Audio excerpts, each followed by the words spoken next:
Stephen Shore said, I discovered that this camera was the technical means in photography of communicating what the world looks like in a state of heightened awareness. And it's that awareness of really looking at the everyday world with a clear and focused attention that I'm interested in. How's it going, everybody? My name is Stephen, and welcome to QO Photos. Here we explore different photographers and we kind of look into their mental states, their ideas, or technical abilities and see what we can learn and something that we could actually try out today. If you guys haven't already, definitely subscribe to the channel. I try my best to upload every week.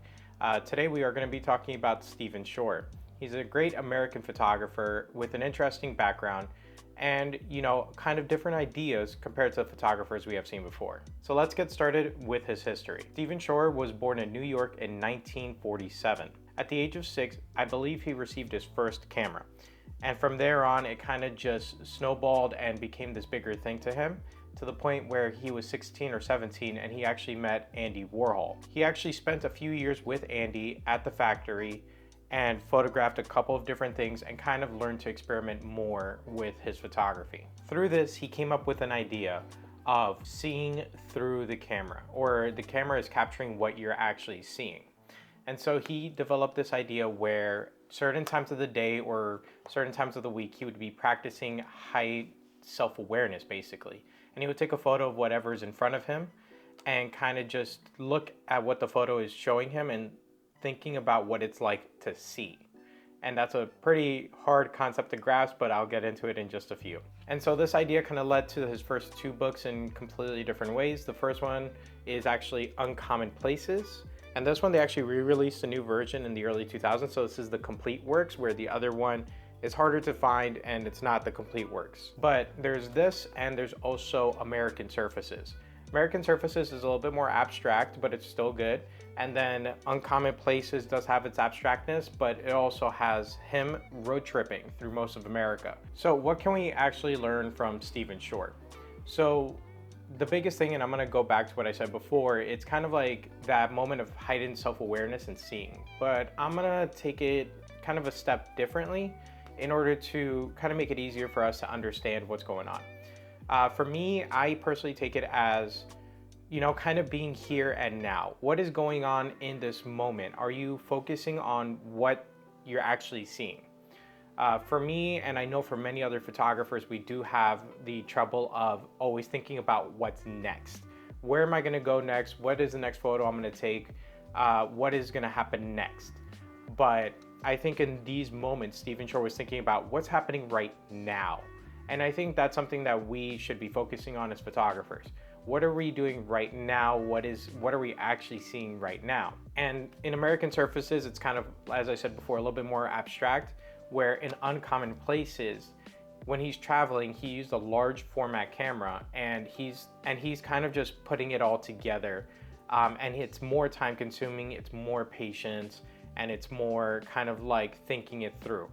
And patience is like the virtue that we all need, especially as photographers. Sometimes you need to be patient and wait for the right subject to come into frame, or be patient and capture that moment that you really want to capture, which is, I believe, an important lesson that we should all learn, is just be patient and think about the here and now. Don't worry as much as to what's coming next, or like what's the next photo going to be. Now, the next point I want to make is from another book of his. It's The Selected Works. Honestly, this one overall is my favorite.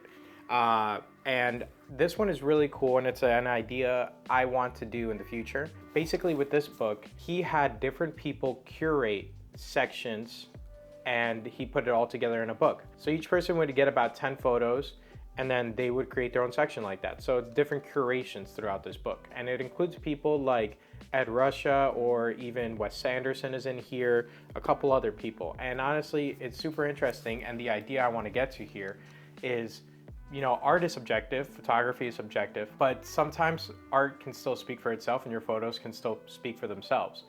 And I have a quote here from Stephen Shore about one of the sections here. From the Takashi Homa section in the book, Stephen Shore said, "I think the work looks like what people expect of me, but represents a lot of what was on my mind at the time."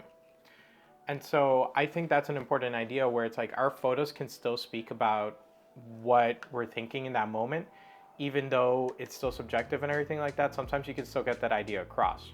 And this leads to kind of the point of like, Don't be afraid to show your photographs. People can still get the idea. People can still put things together on their own and things like that. So we shouldn't stress too much about, are people gonna really like these photos, or people really gonna enjoy it? Sometimes when they look at the collection of photos, they can actually form a similar idea to what you had in your mind. Also in the book, Wes Anderson wrote like little details or little sections for each photo. It's really interesting. So they have their own story that he just kind of gave to them. It's really interesting. Now, there's still so much that we can learn from Stephen Shore, and if you guys have anything, definitely leave a comment down below. And also comment about who's another photographer we can look into. If you guys enjoyed this video, definitely hit that like button. Don't forget to subscribe, and I'll see you guys on the next one.